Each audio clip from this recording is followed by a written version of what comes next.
American education prioritizes raising students' scores over their individual needs. Students in current Western culture are deprived of individuality and creativity in schools. Repetitive cycles and structure is killing the amount a student can grow and learn towards their individual needs.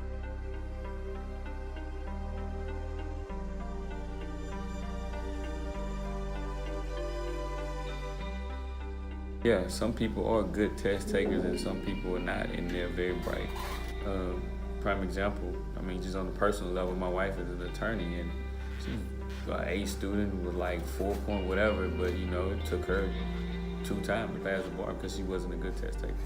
I don't think you should label students as good or bad because of academics, because unfortunately with private school, we don't offer trades, we don't offer things that students can excel as, and sometimes those students fall between the cracks because they're not able to thrive in what they're talented at, because they don't meet the standard on A's and things like that. Are not good students. They struggle in certain areas, but it might not be their strong point. Okay.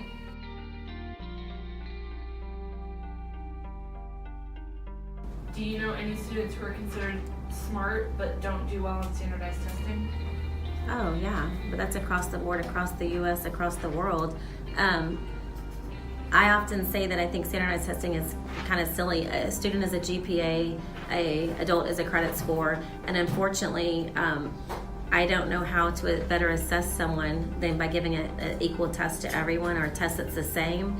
But do I think standardized testing is the end-all, cure-all? No. That's why you have your grades. Your grades show that you're first and foremost a hard worker. The people that have better grades tend to do their work and turn in their homework assignments. And then with standardized testing, yeah, you have kids that might have really great grades and not do well in standardized testing, or one of my children does really well in standardized testing, but yet wouldn't turn his homework in, so his GPA is lower, but his testing scores are off the charts. Standardized testing neglects individual achievement in favor of a fixed industrial benchmark. Standardized testing in America has become a very common theme and resource for moving towards a generalized educational system. Due to the lack of change and progression the government has done to enhance education, generalized testing has been put in place to divide students into categories. An article by the Washington Post was written to show how standardized testing is not an appropriate form of showing a child's full potential and intelligence level. This graph shows the relation between GPA and standardized testing scores and graduation rates. We can see that in the 800 or above score ranges, there is little change, and sometimes even decrease in graduation rates. If standardized testing really was a good indicator of college success, we would not see an average of 3% change in graduation rate between a score of 800 and a score of 1100 plus. Those in charge of America's educational guidelines deem us as test takers and students all on the same level when giving us tests that all look the same. Anything from having someone read their test aloud to colored paper can change the score a child can make and the amount of knowledge a student can take away from the criteria.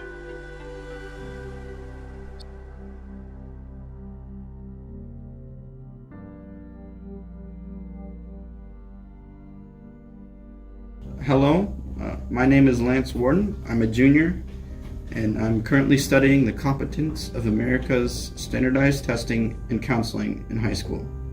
Can you tell me your name and what you do?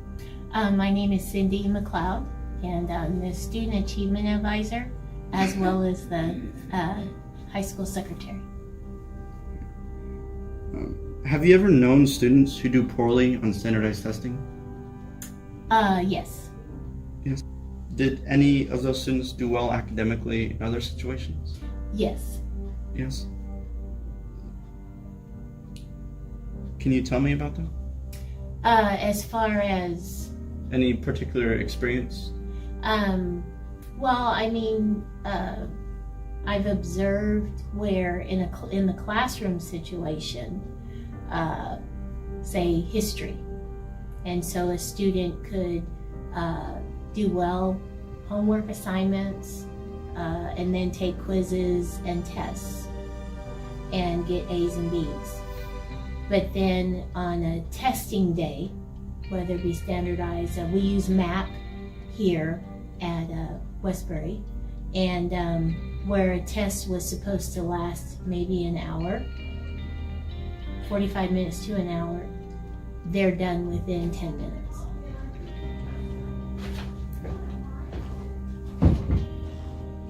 Do you have any negative experience with standardized testing?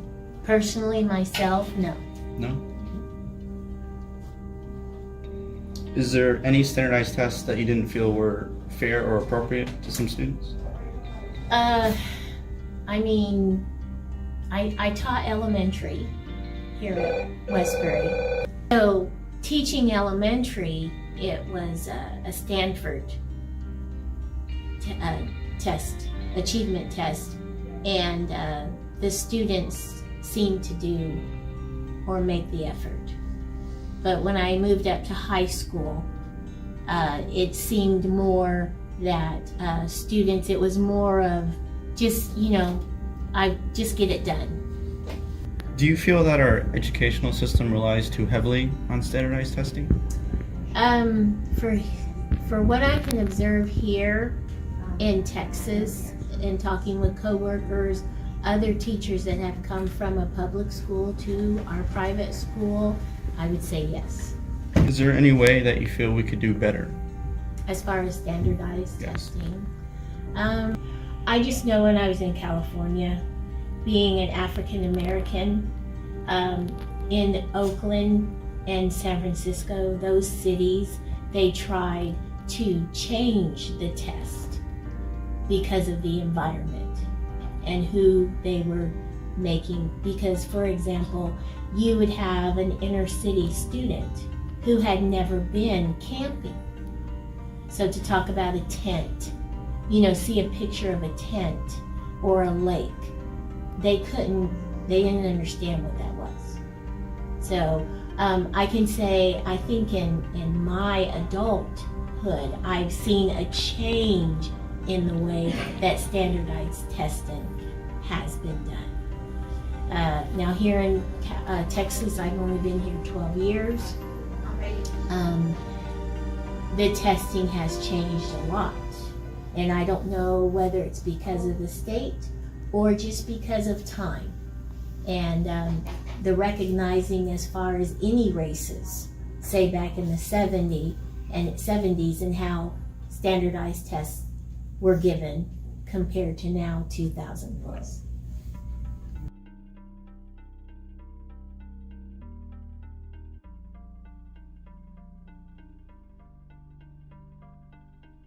Yes, I'm Annette Turner, and I'm the middle school principal. Have you ever known students who do poorly on standardized testing? Yes, students sometimes do poorly on standardized tests. Can you tell me about them? Well, typically, standardized test is just a snapshot into a student's day, and so sometimes they perhaps are having a bad day and don't do well. Sometimes it may be that they have gaps in whatever section that they're testing on, whether it's math, reading, or what have you, and they just don't do well at all. Standardized tests sometimes are geared towards students who test well, and some students just don't do well on a test as such. Did any of these students do well academically in other situations? Yes. So some students do well in the regular classroom, but when it comes to actually having a time test or sitting down and doing several multiple choice, they don't perform well. Do you have any negative experiences with standardized testing? Personally, or with the students, I think perhaps coming up and taking standardized tests, there's always a bit of anxiousness, wondering whether you'll perform well, and I think maybe that has impacted sometimes how I have performed on a test. Mm-hmm. Are there any particular standardized tests they didn't feel were fair or appropriate? That's a loaded question, and so I think that there's a bit of unfairness, if you will, in all standardized tests.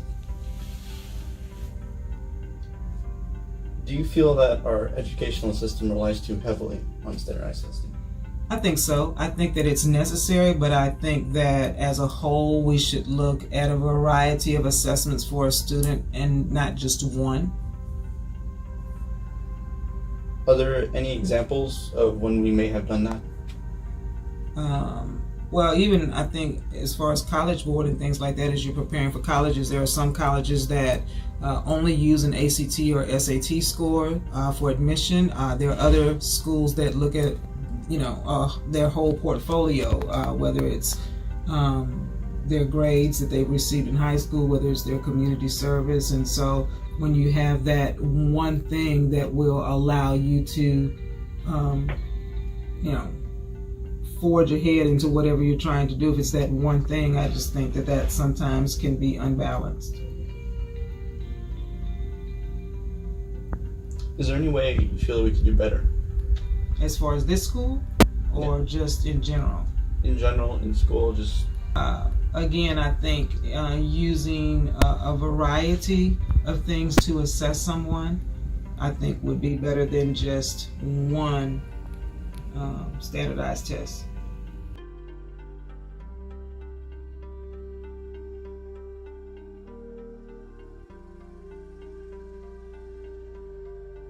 My name is Courtney Hatfield, and I'm a teacher at Westbury Christian. I teach history.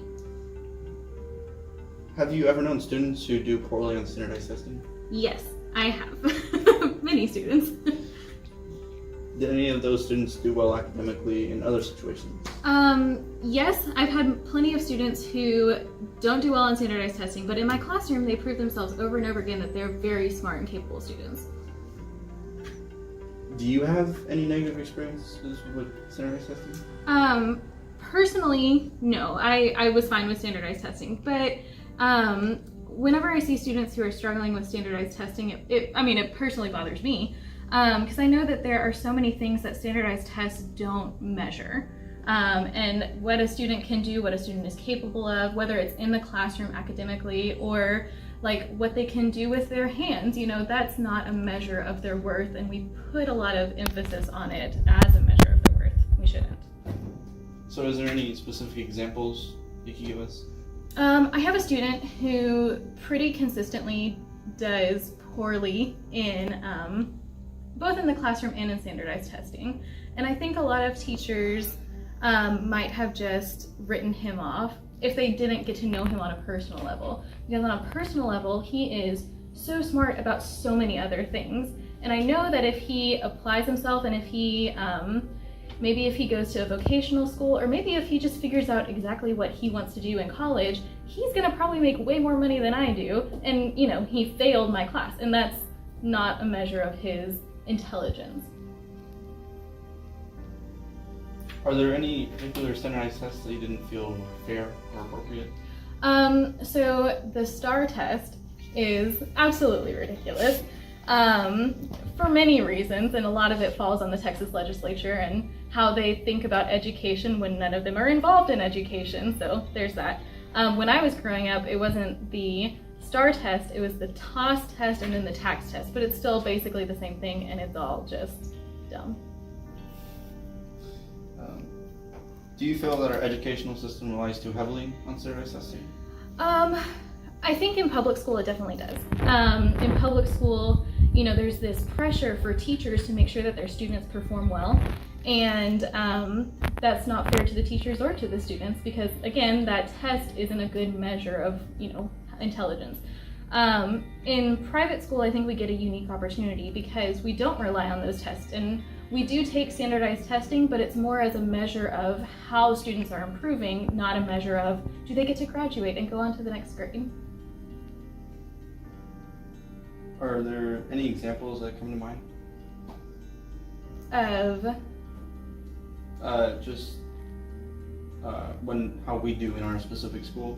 The MAP test. Yes, so we take the MAP test at our school, and I think we take it 3 times a year, which might be a little bit excessive, but the goal is we can really track students' progress if students take it seriously. There is a problem with students, being annoyed that they have to take it 3 times a year, and so they blow it off, and it looks like they've plummeted in their intelligence, and that's not true either. But if we really track how students do and if they really take it seriously, that test could be a good measure of, oh, this student has a whole lot of problems with reading comprehension, and maybe that's what we need to focus on. So I think it could be a good tool.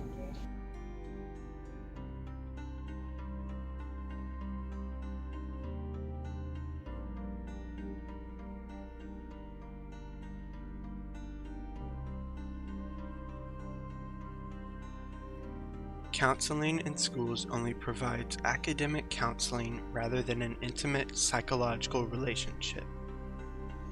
The American goal for guidance counseling in schools is around 250 students to one counselor, according to the Atlantic News article, "The Undervaluing of School Counselors." That number is not enough, not to mention the reality of 491 students to one counselor. They are stretched thin and asked much of. Counselors are told to guide each student in their future educational plan, their personal life, and academics. But how on earth can one person guide 250 children and teenagers at once? They can't. They are asked the impossible, to cater to 250 different lives, effectively enough to make a significant benefit in each one. They neglect the personal life of each student in favor of an uncaring industrial treatment, wherein they can only help a student plan for college or take a test. It is a system America is infatuated with and needs to realize is ineffective and short-sighted. Every student is more than just a score representing the school.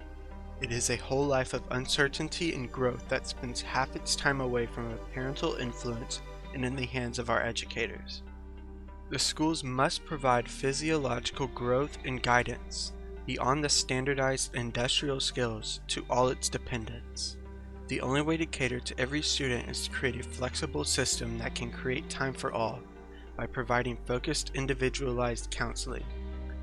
To achieve this, not only do we need a reality of low student-to-counselor ratio, we need to discourage counseling catering to the discriminate, standardized test. Why do you find yourself so close to the students? Why do I find myself so close to the students? Because in my profession, I know it's about relationships. And in order to be effective as a teacher, you must be in relationships with the students. Okay. Do you feel like the counseling in WCS is adequate? The counseling, it's hit and miss. Unfortunately, with counseling at WCS, I think sometimes we're afraid to tap into the honesty and the things that are really going on, and I don't think students have relationships with certain people in order to get effective counseling. They'd rather go elsewhere because of the relationship they don't have with certain people. Are there any students that you know who haven't received adequate guidance at this institution? Of course. Do I have to say names? I'm not going to say the names, That's but names. yes, I do. If you were a counselor, how would you set up your counseling to be different than what we have? You're putting me in a bad spot. If I were a counselor, how would I set it up different? I mean, the fact that we're a small school, it should be a little easier. But I think that we're so strict, quote unquote, on some things. And, when as a counselor, you got to work so closely with administration. It's kind of as if as students, I think I'm getting off subject, but you guys are not open to the counselor in order for them to be effective. I don't think it's anything that counselor has to do. I think it's something as a whole we have to do to make it more appealing, and you guys can trust counseling more, and along those lines. I hope I answered the question correctly. Do you think counseling should be more focused on academics or personal issues? Most focused. I think counseling needs to be both. I think you need someone to be able to walk you through things that are happening in your life at a school, especially there's things that come about where people need someone to talk to. But you also need academic counseling, so it'd be nice to have both at your school. I found that although we only have one counselor at our school for the whole school, and she has her hands full, it would probably be great if she had an assistant or someone else. But she does a really good job, especially for being just one person. Is there any way that you feel we could do better in our counseling system? Specifically at Westbury Christian or in general? Both. At Westbury Christian, I mean, our counselor's fantastic, and I think we're doing a great job. It might be cool if we could actually have two counselors, if we could have one counselor who could focus on like the testing aspect and one counselor who could focus on more of like the students and what's going on with them, just because that's such a huge job. I think we have a long way to go though.